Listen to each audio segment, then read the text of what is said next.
Welcome to episode 48 of The Liz McMullen Show.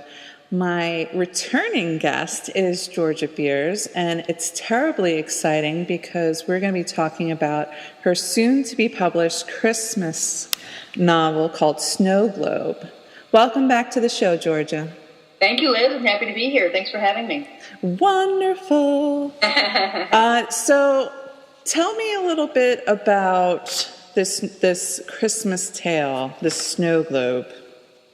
Well, Snow Globe came about at kind of the last minute. I've wanted to write a Christmas novel for a while, and I just hadn't had the story in my head. And I finished up writing Olive Oil and White Bread, which is a novel that comes out in May of 2014. And I found myself with all of this time and no new book coming out and nothing really to work on. So Bonnie, my wife, and I decided this would be a great time to see if I could come up with something for a Christmas novel. It ended up falling right into my lap. I don't know how it happened. But when people say that a book writes itself, I always kind of scoff because I'm like, well, that's crap. But this book really did just kind of fly out of my fingertips. And so it's a cute little Christmas story. I don't know about you, but I am a sucker for Christmas movies. The sappier, the better. You know, the Hallmark Channel and Lifetime, I watch them all. Well, when I go to my in-laws' house, my cousin via marriage, she always has like the Lifetime or Hallmark Channel on. Yeah, and we don't open up gifts till midnight because that's their tradition. So we have that going on. And, you know, my mom is the spirit of Christmas. Mine too, yep. So she starts singing songs, and she has a clock that each hour when it chimes, it does a different Christmas song. Mm-hmm. So she's the holder of Christmas. Sometimes my father and I are the humbugs, only because sometimes we're ornery. I'll admit to it. But my mom's enthusiasm is very contagious. So, we are always thwarted by her good spirit. Mm-hmm. That's cool. Yeah. So I watched those movies every year, and I wanted to write something that would kind of be along those lines, along that tradition, and that maybe if it was good enough, every Christmas, people would pull it off the shelf and read it again, or give it to each other for Christmas, that kind of a thing. So I'm really, really proud of it. It came out of my mind really quickly, and I think it's really good. It's a fun read, and for those of you who'd like a little window into it, there's somebody, Mackenzie Ann Campbell, who gets almost left at the altar several days before her wedding. Her classy fiance breaks up with her via text. I was like, for reals? Yeah. Can you just see that happening, though? That's what cell phones and texting and all that stuff has done to us. You know what? And I have to agree with you on that because, sometimes I prefer texting because then you can kind of walk away from it or come back to it or respond to it when you feel like it. But I can't in a million years think about, ending a relationship by text. I'm like, how spineless can you be? Exactly. Nothing that important should be done via text. Especially so close to it. And I had a big traditional, I call it my big fat gay wedding, which is also my big fat Puerto Rican wedding. So we had both things going on. And we were planning for over a year, and, so much involved, and all these deposits, which are very pricey to lose at the last minute. And I was just like, I would have killed her. Yeah, exactly. I would have killed her. I would have strung her up by her toes. It's like, geez. One of the things that's very interesting about this novel is that it has a best friend duo, and Allison, who's Mackenzie's best friend, pretty much props her up and, gets her through this really tough time. And one of the challenges when you're writing something that is painful, like this type of breakup and the aftermath, and also being in the place where you're supposed to be honeymooning and flying solo, is for the book not to be a downer. Right. And it is, and it's not a downer, and that's very successful, and it's important. Otherwise, that your idea of people, giving it as a Christmas gift or sharing it with other folks, people are not going to share a downer. Right, exactly. And I tried to make sure to keep their relationship, even though the situation is serious, I tried to make sure to keep the relationship between Kenzie and Allison light. And they're really good friends, and Mackenzie is blonde and Allison is Polish. And so the way that they break the ice with each other is they tell each other blonde jokes and Polish jokes. Which is great. And I was thinking, because there are just so many of them, and shockingly, so many that I have never heard. They were easy to find, let me tell you. Do a little Google search. They're everywhere. They were fantastic. I was just like, this is so cheesy, but awesome. And I think one of the it wasn't a literary device, but one of the things that helps keep things lighter is that they're at this cheery, uber gay resort. And so there's always something going on, like some kind of cutie or hottie, or, some mini drama or whatever. And it gets a drunk person. Yes. So it gets her out of her head. And, it actually was a very healthy choice for her to decide to go on this trip. Cool. I'm glad you agree. I totally agree. So you recently had some nuptials with the love of your life. I did. Quick and dirty in the courthouse. Of course, you can't say quick and dirty without conjuring up some kind of image. Well, it was funny because Bonnie came home from work on a Thursday. Mm-hmm. She said, I just found out that in order for you to be on my benefits, we actually have to have a marriage license. So how do you feel about going down to the courthouse tomorrow and getting a license? And I was like, well, okay. And we did that. And then she said, well, how do you feel about coming back in Monday morning and getting married? And I'm like, I don't know how I feel about this whirlwind romance. I said, I want a little wooing. I mean, I've been with the woman for 19 years, so it was a little bit of an inside joke. So that's what we did. We went on a Monday morning at 10 o'clock. My mom and my dad and my stepdad were all there, and it literally took 3.5 minutes, and we went out to breakfast, and then Bonnie went to work, and I came home. God, that's obscene. 3 minutes. Woo! Really, that's about what it was. It was no longer than 5. It was under 5, easily. Oh, my goodness. With my ceremony, we wanted to keep it short. Also, my partner wanted to make sure there was no Jesus involved. Right, understood. So I found some really cool Native American vows and some other stuff going on, so that it had a different flavor, and also it did not last long. There's nothing worse than sitting in the crowd like, when will this ceremony end? Exactly. We wanted to get to like the food and the dancing and the celebration, so yeah, so that was great. So do you think that you had a little bit of marriage on your brain, and that's why Snow Globe came to you? That's possible. I never really thought about it that way, but I'm sure it's all around me now with New York State having legalized gay marriage over the last year or two. It's kind of everywhere, and a lot of my friends are either getting married or have gotten married, so it's pretty prevalent in life right now. And to add to it my own, it might have been somewhere in my subconscious and I didn't realize it. That's a distinct possibility. Yeah, because I was at Nell Stark and Trinity Tam's. It was a pride party, and it was the weekend that it passed. Yes. So they were not fiancés at the time. Right. And then people were, because I was with my partner, and people were asking me, so are you going to, get hitched and whatnot? And I was like, we just did it. I was like, we just did. Oh my God, you couldn't pay me to go through all of it again. I mean, it was a lovely wedding and everything, but it takes a lot of work. And I was like, it's a lot of work. It's a lot of money. ugh, yes. So what I said to them was, well, we'll wait because the way that our actual anniversary and our wedding anniversary, they hit on the same year. So my 10th anniversary with Ilya will also coincide with my 5th wedding anniversary. Oh, that's cool. So I think we'll just renew our vows rather than, and definitely not do a big wedding thing. We're thinking of something like small, romantic, maybe like on a beach or whatever. Right. That would be cool.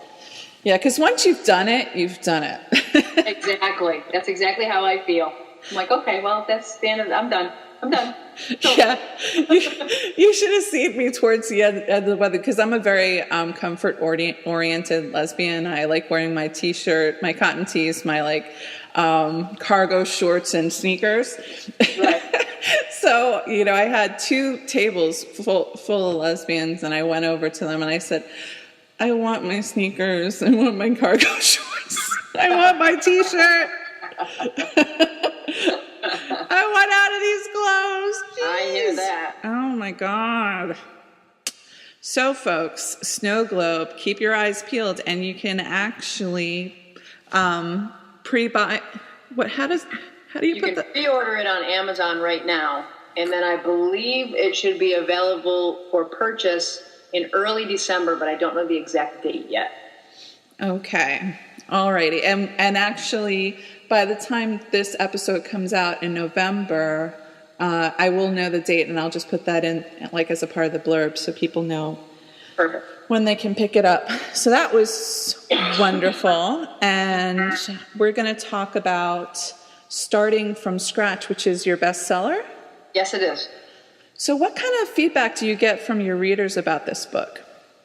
I think, about this particular book, they love all the baking. I always get people complaining that the book made them hungry or made them feel like making cookies.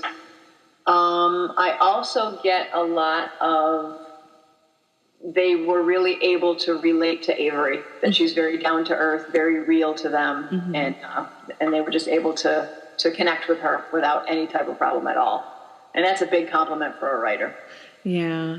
I think one of the hallmarks of a good book is when the characters are real and you have either the desire to be friends with them, spend time with them, or have them as a paramour. Exactly. I totally agree with you. So can you give just a brief summary of Starting from Scratch? Yes, I can. Our main character is Avery King, and she has sort of a ongoing, far away, from afar crush on one of the managers at the bank that she frequents. Her name is Elena. And through no fault of Avery's own, she gets roped into coaching a t-ball team full of 5- and 6-year-olds, and she is not a parent, and she has no desire to be a parent, and she doesn't really like kids, but she owes somebody a favor, and so she does it. She finds that she's liking it, and she likes one particular little boy more than the rest. He just seems to be very sweet, and he turns out to be Elena's son. And so she finds this connection to this woman that she's had a crush on, and it goes from there. What I dig is that, it's a self-esteem thing, probably. But Avery has no idea that Elena would be even remotely interested in her, and has her up on a pedestal, and, probably thinks that she should walk in slow motion with a spotlight on her as the wind blows back her hair. Yeah, exactly. So one of the coolest things about Avery is that she's completely unassuming. She's one of those people who, the phrase, she has no idea how beautiful she is. That's Avery. I like that, and I think because she has that girl next door, your best buddy kind of thing going on, is that she's more relatable that way. Right. She's one of my favorite characters, without a doubt. Why do you think that is? I don't know. maybe part of it was because that book is written in first person, and so I wrote it from the point of view of Avery through the whole thing, and so maybe that made me feel connected to her more. Mm-hmm. Not sure, but she's definitely my favorite character of everybody I've written so far. One of the things that I noticed about your books and that I appreciated is that your pacing is not fast, but at the same time, it has like a gentle pace to it, but it's a page turner. And it's been a while since I've almost read a book in one sitting. Mm-hmm. And that happened to me with all 3 books that I read for this episode. And I was like, oh, thank baby Jesus. Well, thank you for that. That flatters me. There's nothing worse than having to tie myself to the chair and make myself read something. Understood. Because then it's work, and that sucks. Yeah. Well, that is a great compliment. Thank you very much for that. Yeah, I really enjoyed it, and because for my show I read so many books that I'm accustomed to it, and I get some cool stuff here and there, but sometimes because I have to read 2 of them in a week or more, it's looming over my head. And I remember after reading the first 40 or so pages of your book, I'm like, oh, thank God, this is going to be a breeze. I'm happy about that. Thank you. I was like, thank God. Because there's good writing out there that's not fast, or is, there's a little more to it. But I was like, oh, this is such a relief. Good. Yes. And we have some cool friends in here too. Mm-hmm. Maddie and JT. And Maddie had torn her ACL, is that correct? Yep. And she had surgery, and that's the reason why she wouldn't be coaching the T-ball team.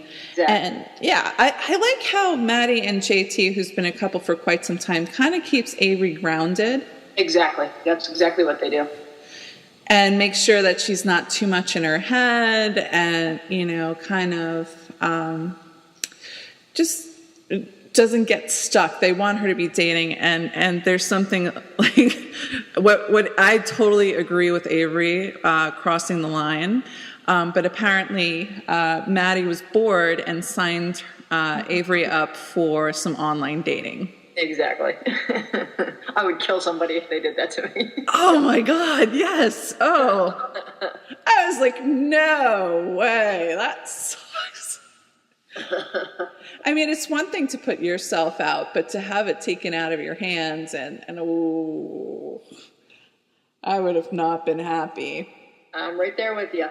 So there's another awesome, really important character in this book, and it is Avery's grandmother. I love Avery's grandma. She is the stuff. She is. I've had very cool grandmas, and I still have a very cool grandma right now. So I kind of mushed them all together and made one awesome grandma out of them. Well, I like that she was a career woman before it was acceptable. Right. And her daughter flaked on Avery and left her when she was 4. And a lot happened to her grandmother after she had taken over guardianship, and that included it had affected her marriage. Right. And I guess if you're in your 50s and you weren't expecting to be a parent, that could definitely create a lot of tension. And even though her grandmother raised her, she's not the warm, fuzzy grandma. Right. I wanted to make her a little different. I didn't want her to be so sickeningly sweet and perfect. I wanted her to be almost a little cool. But Avery understands her and knows that that's just who she is, and it doesn't have anything to do with her love. Mm-hmm. And I wanted another way. There's another way for her to show that she loves Avery, and that is where the baking comes in. Exactly. And I kind of enjoy that contrast because, when it comes to baking, especially literally from scratch, you could very easily have a Disney grandma. Absolutely. You have to be careful of that. As a writer, you have to be careful of that because your readers aren't stupid. And they're going to be like, oh my God, this is so unrealistic. this is cheesy and whatnot. And yeah, I liked it because this was a tangible way of showing love and nurturing while still not being that, like, you know, cuddly, shiny, happy Disney grandma. Right. Agreed. Yeah, I enjoy her a lot. I'd love to hang out with her. I think she's kick-ass. She is. She's awesome. And she's a little badass because she has a sweetheart in the retirement community that she's in. Yep. It's funny, my aunt, before she passed away, lived in a retirement community. That's where I got that from. And I always thought, there's got to be a little bit going on. I mean, here you've got this building of apartments. These people are not, they're not romanceless. Do you know what I mean? Just because in their 60s and 70s and 80s doesn't mean that they don't look for that kind of a thing. So I thought it would be so cute to have, like, somebody be sweet on her. And you have to say it like that. You have to say, somebody be sweet on her. You know what I mean? Because they're grandma. It's grandma and a grandpa, and come on. Well, totally. And I had Lacey Gardner do a reading for Lizzie's Bedtime Stories, and she did a story with an octogenarian couple. And one of the reasons why she did this story was she was at a reading and she was asking readers, you know, what they were looking for. And a lot of them said, you know, I'd like to see romantic couples that are not in their 20s, 30s, and 40s. And, you know, we're not sexless. Right. I hear that a lot, actually. I get a lot of email from readers who ask, you know, when are you going to write a romance about an older couple? Because there's a lot of us. And I say us. I'm 45. I'm not 30 anymore, you know? No. Does that mean that I never get to see myself in the pages of a romance? Yeah, it's not like I think that it was a while ago, and there was another author, and they're at a reading, and a younger person had, you know, posed a question, and I guess they asked the readers, you know, what kind of age group are you looking for and whatnot, and to her, after 40, there was no sex. Right. And I was like, you know, what? Well, I mean, it's so phenomenally unfair. And what I think is also interesting, generational wise, is the baby boomers. Because in the 60s and 70s, they were all about, you know, those who were hippies were about free love and all kinds of sexual expression and openness. And I was like, I can't entirely imagine these people, like, turning sexual neutral, like, once they hit 60. Right, it doesn't make any sense. You know, it's completely unfair. So, you know, for those authors out there, you know, I totally encourage you to go there and have older couples and the things that are challenges and different for their generation, but also show that, you know, the sameness and the emotional connection and falling in love and passion, all those different things. It doesn't end. And I think a lot of times society sees or expects women in particular after a certain age to be nearly sexless. Right. It's crazy. I mean, romance is everything. Didn't somebody say romance is everything? Richard Stein, maybe? I don't know. Somebody said it. But I mean, it's everything. And why should it stop? Or not even that it stops, it's just that we don't see it anymore. That's the difference. We don't get to see it anymore after 40. Yeah, and oftentimes... It's a Hollywood thing. Yeah, and it's dehumanizing to become invisible. Absolutely. And just because you've gone through the change in life doesn't mean that, you know, life is over. You know, society-wise, you see older guys and some truly elderly men being with children, you know, having sex partners who are the age of their grandchildren or less. But then there's the concept of the cougar, and it has like almost a poisonous connotation. Right. You know, right. For like the shoe to be on the other foot. Right. I think Susan Lucci is the hottest thing ever. She's very hot. I totally agree with you there. And she has this, I guess she does the voiceovers and whatnot for this series about lethal affairs or whatever. I can't remember the name of the show. And she has all these little vignettes, and I'm like, you're so hot. You're so damn sexy. Oh my God. Totally. Ugh. So yeah, older women are hot. I totally agree with you. So, I mean, there's a lot of, getting back to starting from scratch, there's a lot going on in this novel. And the journey is essentially Avery's, and she changes a lot, like her self-image, how she sees herself and how she sees her place or whom she would be interested in, because being abandoned affected how she sees herself, and also whether she would think that she'd be a potential parent or that she would be good at it. Right. Well, and that's, I wanted there to be a reason for her to be so certain that this was not for her, and I wanted it to be a little bit of an illogical reason. Mm-hmm. And so that's it. Because her mother abandoned her when she was little, she figures, A, she must not be worthy, and B, since her mom is such a crappy mom, that's probably how she's going to be. Both of which are ridiculous. Absolutely. But most of our fears come from that kind of a thing and are kind of ridiculous. Mm-hmm. You know, so... Well, there's this concept, literary concept of like the 3-act play, and it's when you kind of, after the first act, in order to transition to the second, you have to take the lead character, the protagonist, and push them past the door of no return. And for her, she gets shoved in the direction of this T-ball. Mm-hmm. And she's like, I'm not good with kids. I don't know how to talk to them. I don't know anything about coaching them. And she's got a million reasons why, this is a terrible idea. But at the same time, she owes her friends big time for helping her out in the past.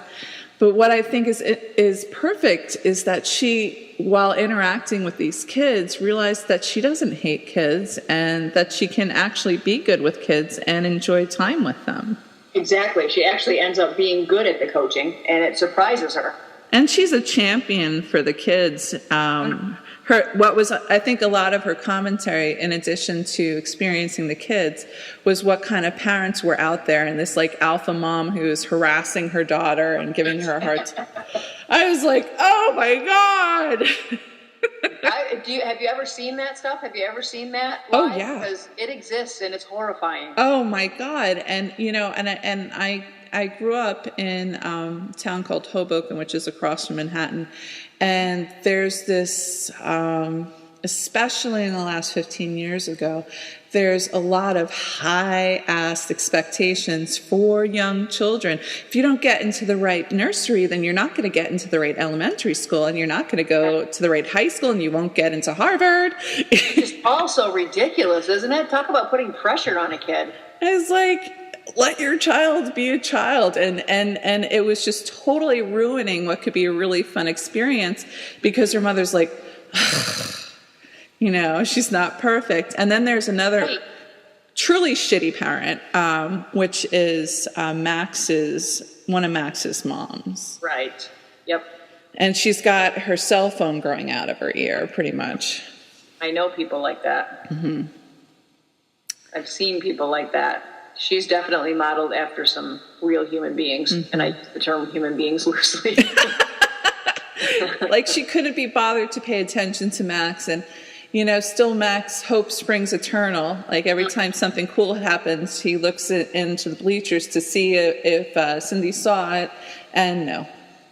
Well, and you have parents that are at complete opposite ends of the spectrum. You have Cindy, who is paying no attention at all to her kid, and then you have other parents who are paying way too much attention to their kid. Exactly. And then you have awesome grandparents like Max's grandparents when they took them. Like, I liked that contrast where they were completely connected and paying attention and supportive. I thought that was cool. I watch my parents when they go to my niece's games, and they're just all, come on, we're so proud of you. Yay, team. Exactly. Very sweet. Ugh. A few years ago, I was with two kids. One was 3 and the other was 5. And this guy came in with 3 children, 2 twins who were, barely 1, and then another child that was 3. And he sat down on the bench and was texting and not paying attention to the 3 children. Ugh. And I was having many heart attacks. So why even be there?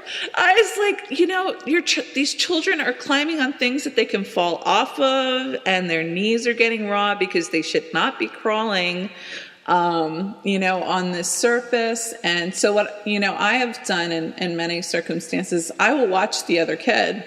Right. And I'll walk around the jungle to make sure they don't fall or hurt themselves. And what was really telling was the 5-year-old that I was with, Katie, she noticed that these kids should not be on their own. And so she started watching the kids too. I was like, when a 5-year-old sees that there's somebody who needs to be supervised. Right. That's pretty telling right there. Oh, Lord. And quite a testament to your parenting abilities. And all I could think of is like, kids. All I could think of is like maybe the wife needed some, time to run errands, and supposedly the husband's supposed to be paying attention to the kids, but it ain't happening.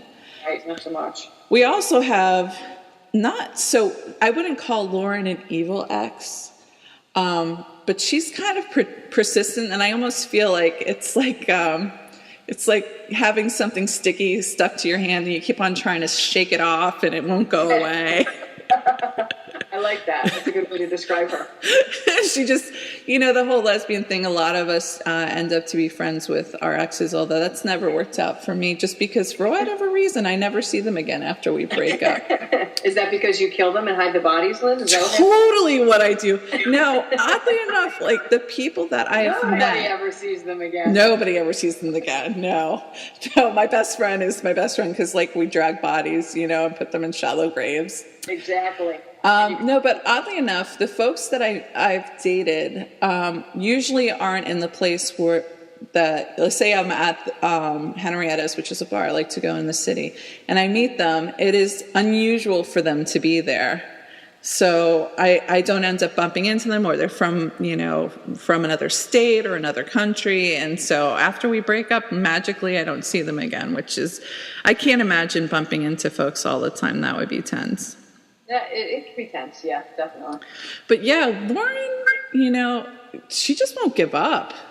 Mm-hmm. And she's like, "Hi, how are you doing? I miss you. You want to hang out?" No, I don't. You know what? I'm going to get pregnant. Do you want to hang out? Exactly. I miss you. Have you changed your mind? You want to hang out? Want to hang out? And Avery's like, no.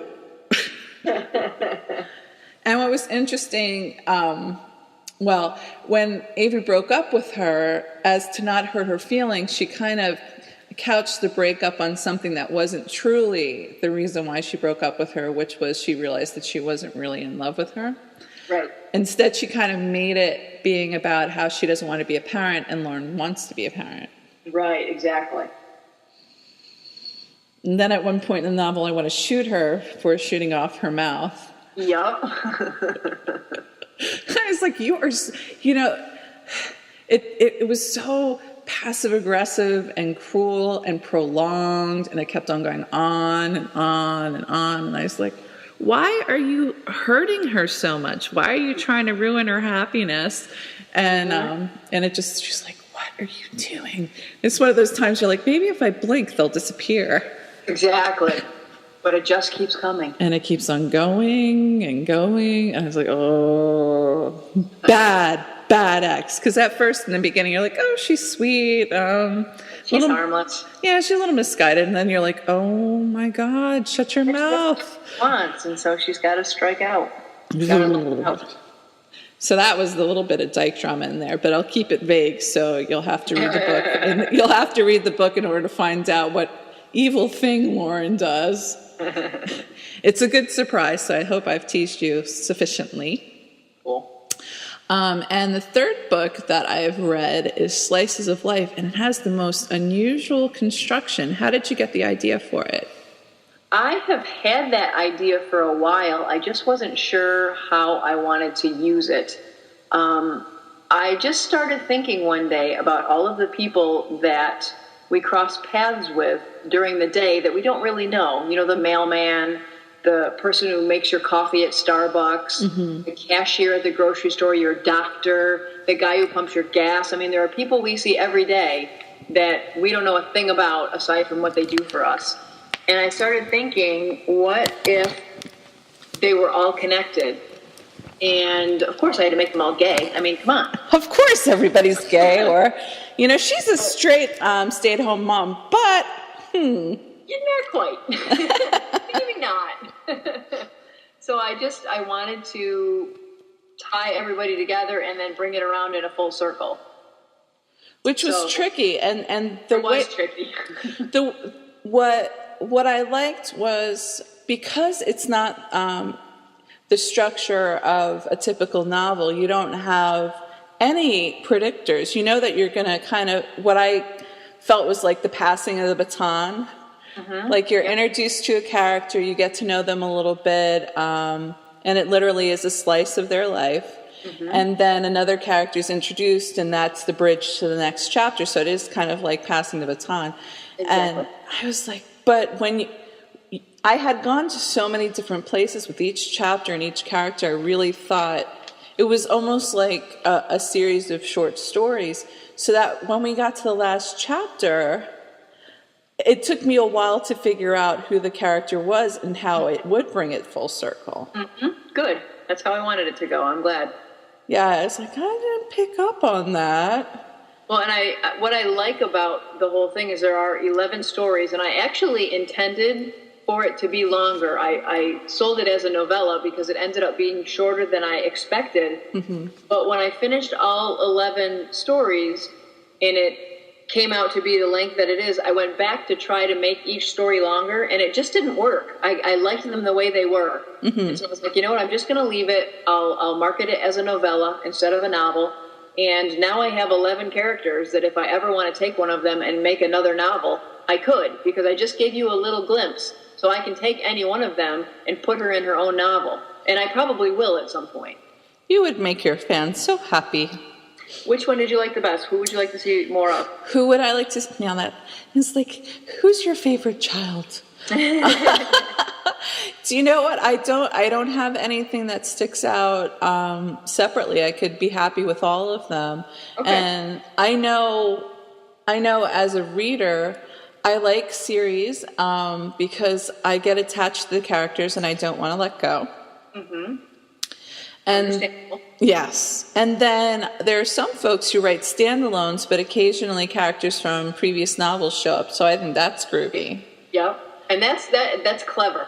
Even aside from groovy, it's clever because I never think to do that. And I'll read somebody else's novel where they do that, and I'm like, oh, that was so smart. Why didn't I think of that? Well, one author that does that a lot is Radcliffe, and I talked to her about it, and she said that it's like community building. It would make sense that, we're in Philadelphia again, and we're part of the, one of the hospitals there, and they all play softball together and whatnot, and the interconnectedness, and that made sense to me, and it's also very exciting, Oh, here are the characters again, yay, because it makes them real people, because of course, I get irrational, and when I like my characters, they're real to me. Right, I totally understood. I totally agree with you. So I really, what I thought was tricky with Slices of Life is how to give enough of a story for each chapter, so it didn't feel like a bunch of unfinished stories. That was hard. That was really hard because I had to be careful to not throw everybody into some horrific turmoil. I mean, everybody in the book can't all be going through some kind of crisis, but they can all be dealing with a little piece of life, from something as simple as my business isn't doing well to something as huge as I have a family member who's dying. So I tried to balance it a little and have some of it be just everyday stuff and some of it be really big, but it was hard. That was the hardest part, was to figure out what each person was going to be dealing with in the 10 to 15 pages that I had them. And they're all, the feel that I get for them, and I also think it's ingenious to kind of think of it in the future as something that you can actually write individual stories of. They all are kind of like half a short story. Mm-hmm. And that, you establish the characters, you kind of get to know where they are in life and what the choices they make actually mean. For the chef, for her to kind of go out there and flirt with somebody and invite them back for brunch was, romantic and kind of cool. But then you get the chapter about her and you realize how big of a deal that is, because her brother is terminally ill and she's taking care of him, and he's not all there mentally. And so she's so exhausted by that and running her own business.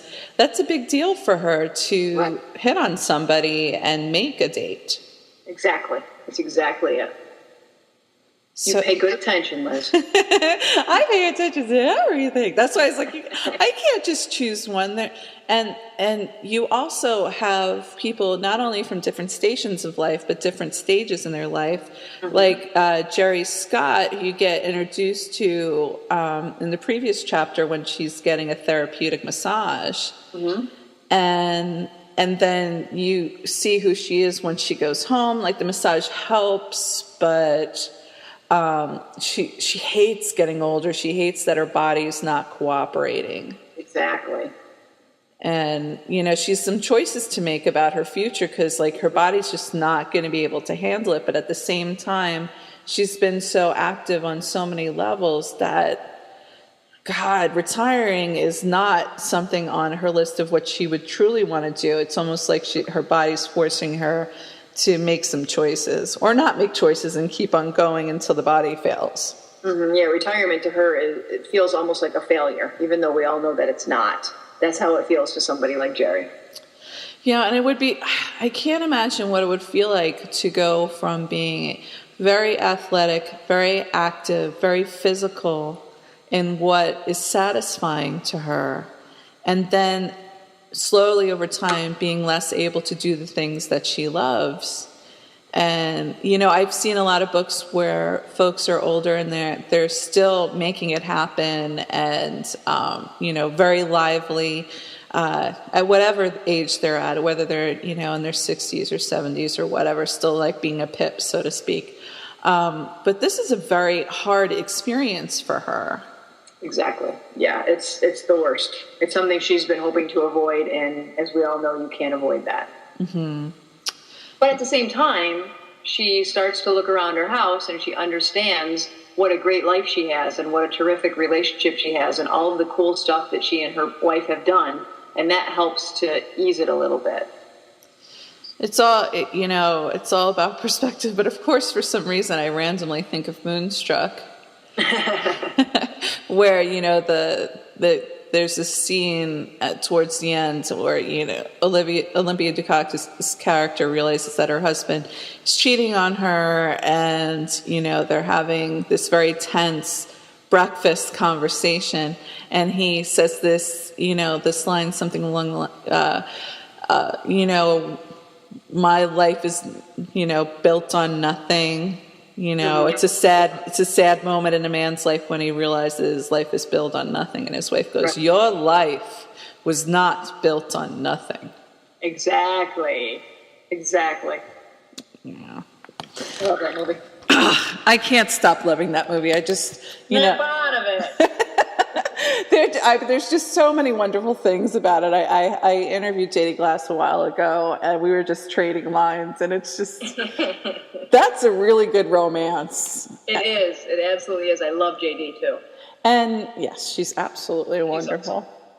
And actually, if you think about it, Moonstruck is very similar structurally to Slices of Life in that you do get a glimmer into, the life of the parents and, you know, the elderly grandfather who's got like 1,000,000 dogs.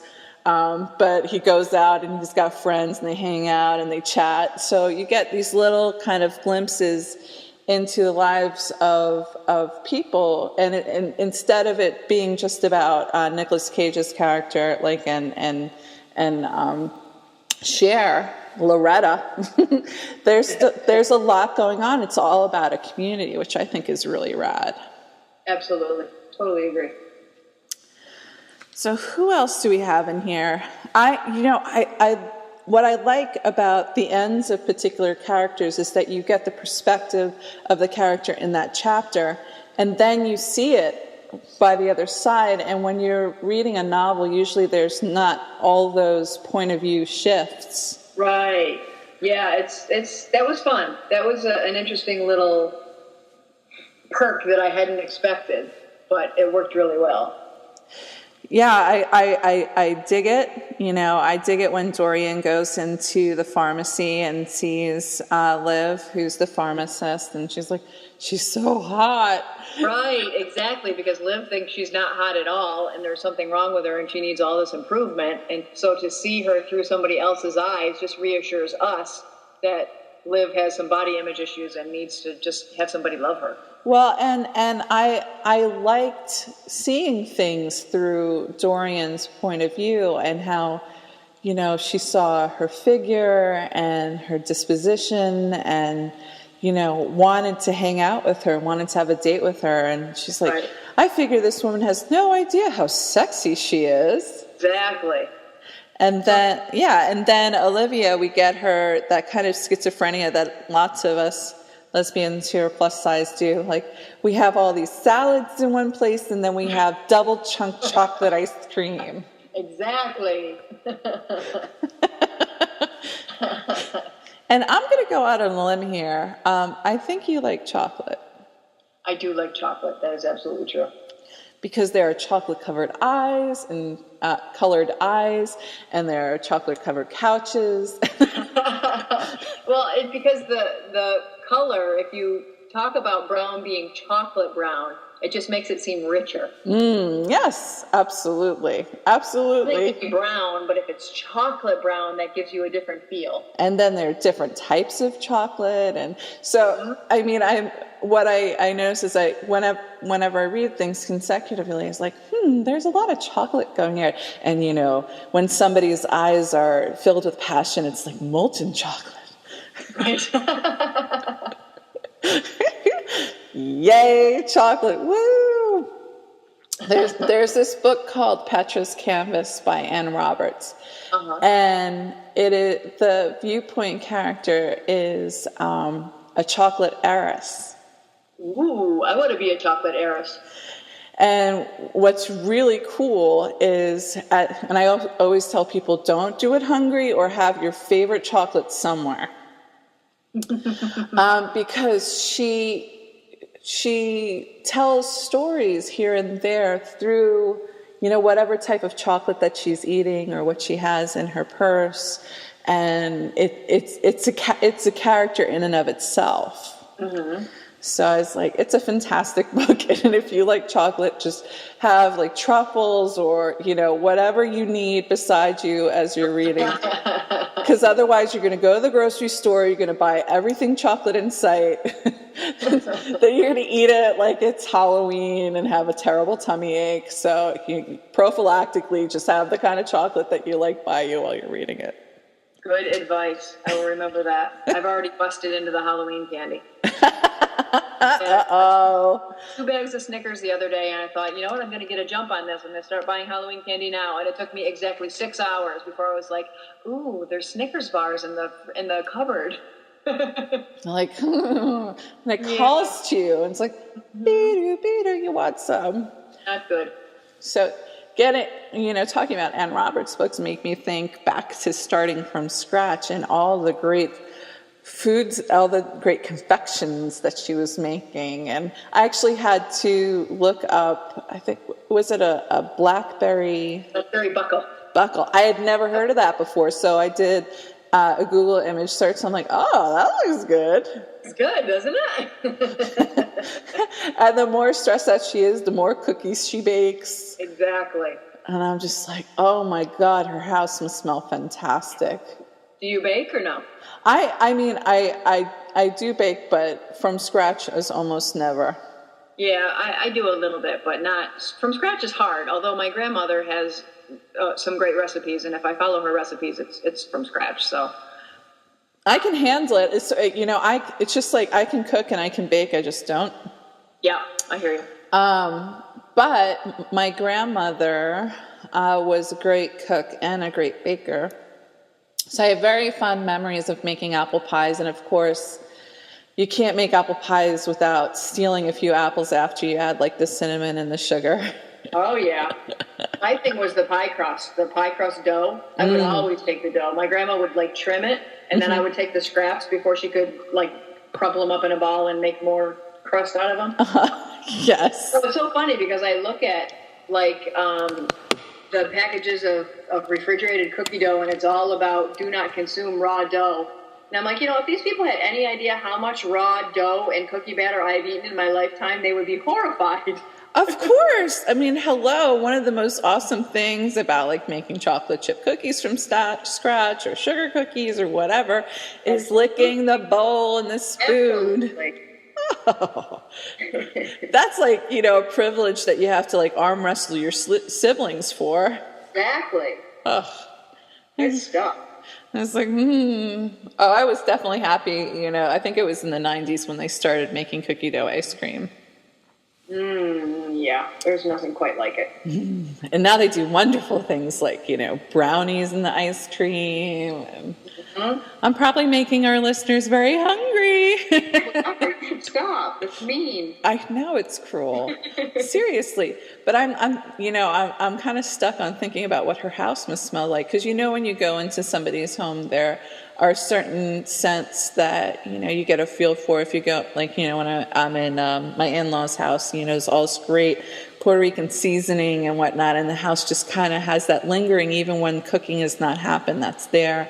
Right. And when I was growing up, my grandmother on Wednesdays, because every day had a specific, Wednesdays was pasta, and so I could smell down the block the marinara. I'm like, oh. And then I used to wear glasses, so I used to walk into the house and my glasses would fog up, and I'd have. It smells fantastic in there. So I'm like, her house must smell like vanilla and cinnamon and sugar. Yum. Yes, it's fantastic. So we've had some very interesting stories to experience. And Slices of Life, I think, is great because like I said, your novels have, it's not a fast pacing, but they are page turners. And what I really like about Slices of Life is that it is a true slice. You really get to see these characters, and it moves from, one chapter to the next. And I like it because it didn't feel choppy. It felt like, the UPS delivery woman is hot. Oh, she's delivering stuff. And then there's this really sexy stay-at-home mom.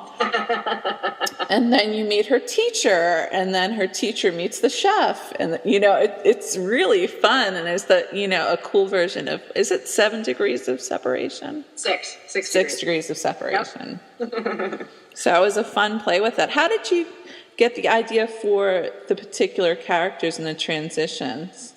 Well, the first thing I did was come up with occupations. Okay. Because I tried to think, how could all of these people be connected? Who the administrative assistant does what? Okay, she sees a UPS girl every day.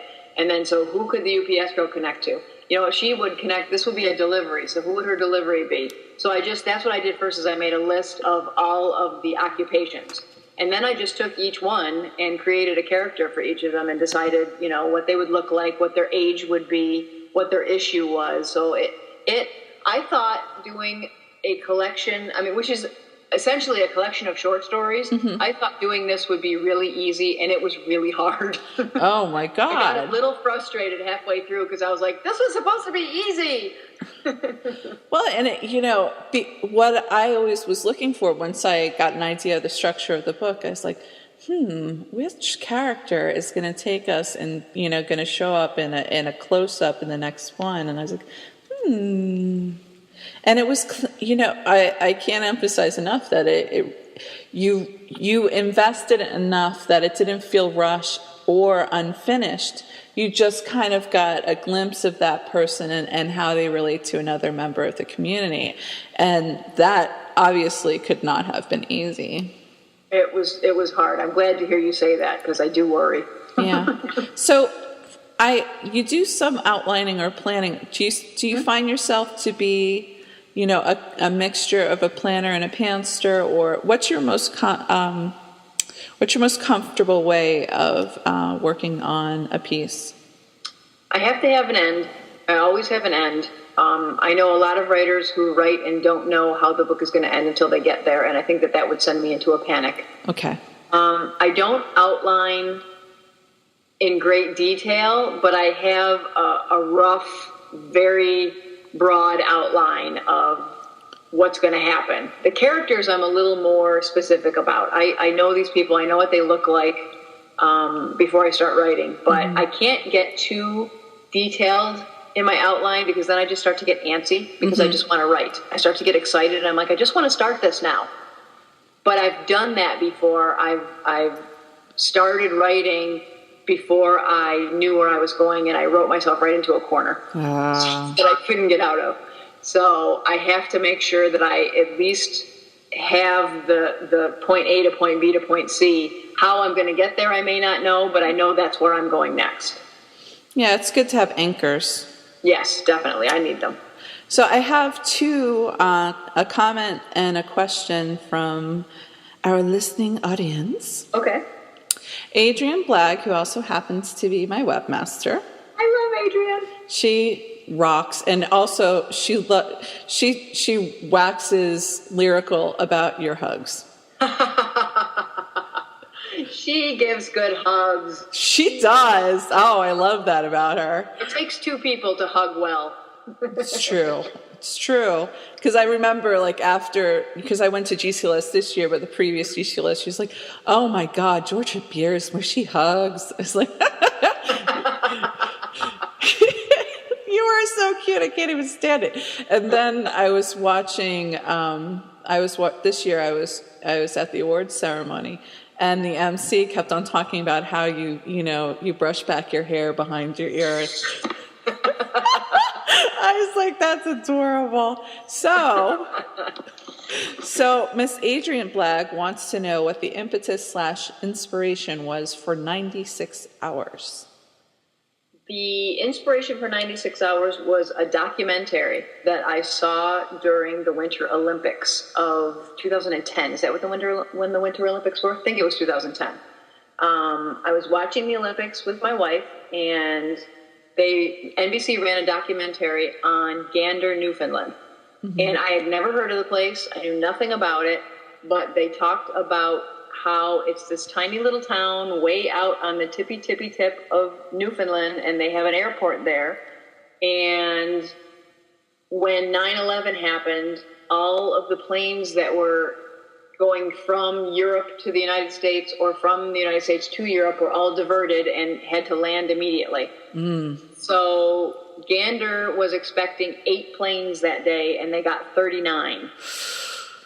Yeah, they have a population of 10,000 people. 7,000 more landed in their airport, and were stuck there for 4 days. Oh, my goodness. So the documentary talked about the people of Gander and how wonderful they were, and how they opened their homes and their businesses and their schools and their stores and really took care of those 7,000 people who had no idea when they were going to get home. And in this documentary, there was a man from England who was on his way to Dallas to do business. He travels to Dallas once a month or something. And there was a woman who had been visiting London but lives in Dallas. They got stuck someplace together, and they fell in love and got married. And Bonnie and I were watching that, and Bonnie said, that is a great setting for a romance. You need to write that. And so I did. That is just so rad. Well, the research was awesome. Aside from the horrificness of having to watch the planes fly into the World Trade Center again, the research about Gander and the people there, it was just amazing. And it really kind of restores your faith in humanity because the people were incredible. They just did everything they could possibly do for the people who were stranded. It was amazing.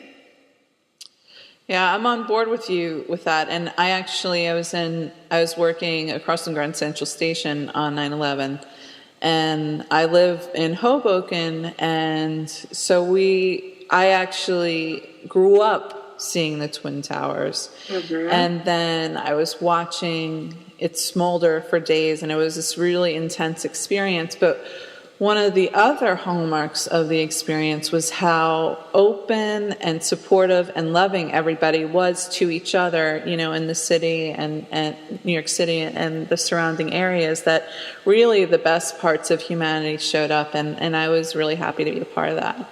Yeah, it's you need to see that once in a while. It's nice to get a refresher because it's so easy to just become jaded. Yeah, and you would think it's somewhat antithetical for, a city that's known for its rudeness, Mm-hmm. Which I totally disagree with. I don't think New Yorkers are rude. I think New Yorkers are busy. That's all. I think they're busy, they're bold, they're brazen. I like it. Absolutely. I have been there several times, and I have had people on the subway offer to help me get off at the right stop. I mean, just out of the blue, they see me looking at the map, and they're like, where are you going? And I tell them, they're like, okay, you want to get off here. People in New York will help you. They're just in a hurry. That's all. Yeah, no, they're awesome. And also very honest. There's a lyric from an Ani DeFranco song. She's like, I can't wait to get back to New York City where no one hesitates to tell me exactly what they think of me. And to me, that's freeing and very, what you see is what you get. It is very satisfying to me. Whereas when I've been in environments where what you see is not what you get, like I lived in Ireland for a year. I studied abroad there, and also, so there are many people who on the surface seemed very kind and warm and welcoming, but behind the surface they had different thoughts and ideas. So I was like, I want New York City back, please. Not that there aren't awesome people in Ireland. Let me just throw down. And another city that has a bad reputation is Paris. And I have to tell you, maybe it's just the gay community, but every time I was there, everybody was awesome. Huh. Everybody was kind and helpful, and you're right. The Parisians do not have a great reputation. No, no. And I was like, Americans. I think I honestly do believe there is a huge queer component with the whole everybody's family.